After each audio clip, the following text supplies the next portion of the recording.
والصلاة والسلام على أشرف الأنبياء والمرسلين وخير خلق الله أجمعين. الصلاة والسلام على من سار على سبيله ونهجه واستنى بسنته إلى يوم الدين. أما بعد، اللهم انفعنا بما علمتنا وعلمنا ما ينفعنا وزدنا علما. Well, dear respected brothers and elders, yesterday we discussed a little about friendship and who we should accompany in this world and what our deen has told us who to accompany in this type of world and which type of friends we should befriend in this world. Today I will discuss one ayah from Surah An-Naml, one of the signs of Qiyamah. There's one riwayah of Musnad Ahmad. Rasulullah sallallahu alaihi wasallam says that he mentions 10 major signs of the day of Qiyamah, and one of them being to name some, the dukhan, the smoke, there's the Yajuj Majuj, there's the Nuzul Isa, the coming of Isa alayhi salatu wasalam, the rising of the sun from the east and west and the opposite. And one of them is the beast. Now, this is the riwayah of Sayyidina Hudayfa radiallahu ta'ala. He mentioned, the Quran ayah mentioned, وَإِذَا وَقَعَ الْقَوْلُ عَلَيْهِمْ أَخْرَجْنَا لَهُمْ دَابَّةً مِنَ الْأَرْضِ تُكَلِّمُهُمْ أَنَّ النَّاسَ كَانُوا بِآيَاتِنَا لَا يُوقِنُونَ. Allah subhanahu wa ta'ala says that when the word will come to fall upon them, وَإِذَا وَقَعَ الْقَوْلُ عَلَيْهِمْ أَخْرَجْنَا لَهُمْ دَابَّةً, that we will bring forth for them a beast from the earth, من الأرض. تُكَلِّمُهُمْ, he will speak to them, and that the human beings did not believe in our verses. أَنَّ النَّاسَ كَانُوا بِآيَاتِنَا لَا يُوقِنُونَ. So there is a mention of a beast, a very peculiar being. Allah subhanahu wa ta'ala uses the word nakira, he uses the word dabbatun, where it shows us the fact that this beast will be an extraordinary type of animal. It won't be any normal type of beast. But the tanween indicates that this animal will be something out of the ordinary, and even the way it's going to be born is going to be unique. It's not going to be given birth to by any type of mammal or anything like that, but rather he's going to pop up from the earth just like this. Just going to pop up from the earth from the middle of nowhere. And again, there's a riwayah mentioned by Talha ibn Umar radiallahu ta'ala, mentioned Ibn Kathir rahimahullah made mention of it as well, that he will emerge from Makkah. He will emerge in Makkah from Mount Safa, and after cleaning himself, after coming out of the earth, after cleaning himself, he's going to make his way towards Haram, and he's going to stand in front or in between Hajar al-Aswad and Maqam Ibrahim, and he's going to make us stand there. And what's going to happen is most of the people there are going to run helter-skelter. Everybody's going to go their own way, because obviously they've seen a beast that they've never seen before. So what will happen is the fact that there will be one group that will stay though. That's going to be the group of the believers. And then through the qudrat of Allah subhanahu wa ta'ala, this beast will make all the faces of the mu'minun shine like stars. And then similarly, this beast is going to run around the entire earth.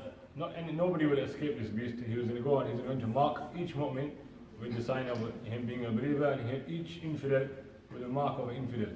So this beast is going to do this. And again, Mufassirun or the Muhaddithun, the commentators of Hadith, mention that there's an indication in this Hadith that this is going to be the last sign, because this is going to be an irrefutable sign. After this, the Muhaddithun say that the commentators of Hadith even say that the concept of Amr bil Ma'ruf, Nahi Anil Munkar, calling towards good and forbidding from evil, all this will stop. And nobody will enter Islam after this. This is going to be a final sign. It's going to be too clear. It's going to be too apparent for anybody to now make a judgment, because this is what Allah subhanahu wa ta'ala says, that if you want a major clear sign, after that there's going to be there's no bringing faith, because our iman is based on iman bil ghaib. So anyway, this is something that I had wished to mention. Just the fact that we should keep a conscience about the different signs of Qiyamah. We should be aware that there is a concept of a beast that is going to come from the earth. And again, it's going to be one of the last signs of Qiyamah, if not the last. And then they said that the sun will rise from the opposite direction after this happening. So So again, this Allah subhanahu wa ta'ala says, أَنَّ النَّاسَ كَانُوا بِآيَاتِنَا عَجَبًا. Even the beast will actually go around. Many commentators of hadith, Hasan al-Basri rahmatullah alayhi, Qatada rahimahullah, even there's one riwayah from Ali radiallahu ta'ala anhu, where he mentions that he will just talk to people like a normal person. He'll talk the language of the people. Wherever he goes, he'll talk the language of the people. And again, this will also be a very weird, a very strange thing, the fact that a beast like this, or a beast of its nature, is speaking to humans in a normal conversation. And that was all I wished to mention about the beast. But moving on to Surah Rum. In Surah Rum, there is one of them surahs which I wish we could have discussed a bit more detail. But it's one of them signs of Allah subhanahu wa ta'ala that are undeniable. Literally undeniable. It literally happened in history, is there for everybody to see. Even the Western historians, even they testify to the fact that this is something beyond the ordinary. It's something is beyond the intellect. We don't know how this actually happened. So anyway, what's discussed in the surah, I'll speak about it in a brief fashion.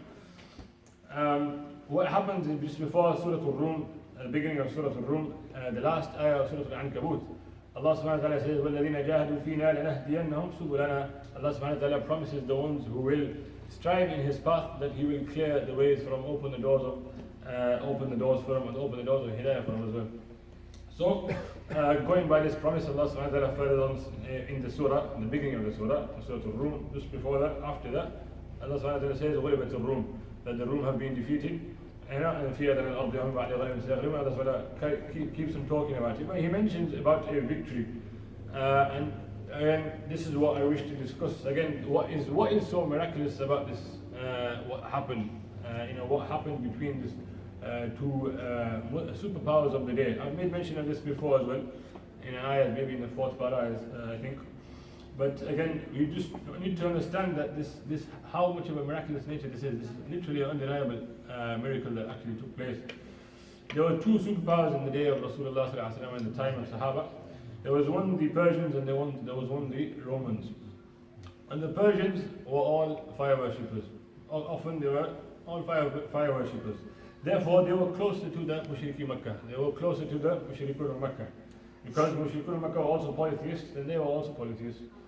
But on the other side, the Romans were Christians, therefore being closer to Islam. Because even when Rasulullah sallallahu alaihi wasallam invited them towards Islam, Rasulullah sallallahu alaihi wasallam used to say, in the Quran ayat, "Ta'alaw ila kalimatin sawa'in baynana wa baynakum." And I call, come towards that utterance that we are the same. That is the kalima la ilaha illallah. They believe in that, but then وَلَا نُشْرِكُ بِهِ شَيْئًا, but we do not, ascribe any partners to Allah subhanahu wa ta'ala. But he's saying that the way Rasulullah sallallahu alaihi wasallam gave him da'wah, it testifies to the fact that they're actually closer to deen than the Persians.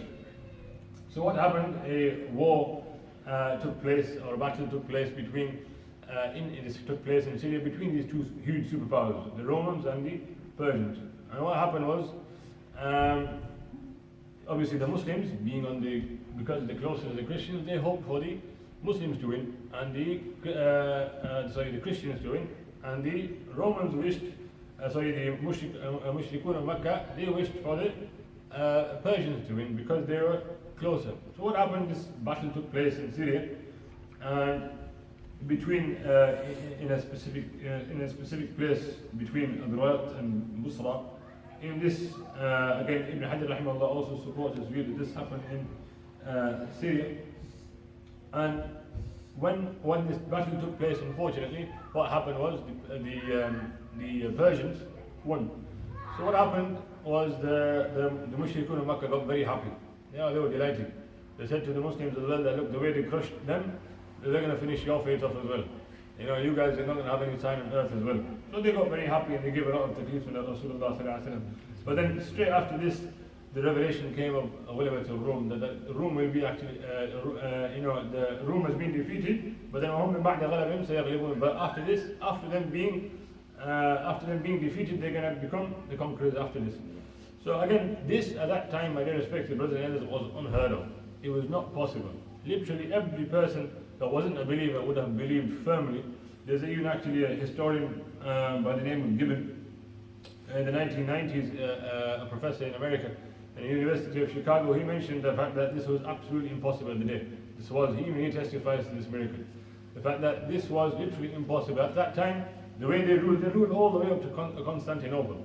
And on top of that, they built there just to, fortify themselves and to show their strength. They used to actually, they built a temple there as well to worship the fire and specifically. So anyway, these people started to mock the Muslims, and at that time it was the rule of a man called Khusro Parvez, and this chap was the ruler at that time, but he never ruled for long because obviously after the demise of Rasulullah at the time of Umar, these they were actually removed by the Muslims as well. But what happened was, again the Quran is promising something that is of the impossible. But then again, what happens?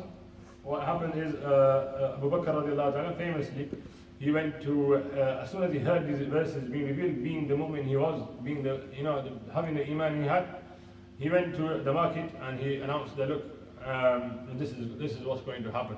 They all looked at him like, they all ridiculed him, and then the man that we mentioned yesterday, the idiot that we mentioned yesterday, Ubay ibn Khalaf, the one who got his friend to spit in the face of Rasulullah, he was there and he challenged Abu Bakr al-Anhi. He said, no, you're talking nonsense. So Abu Bakr al-Anhi at that time, betting was allowed.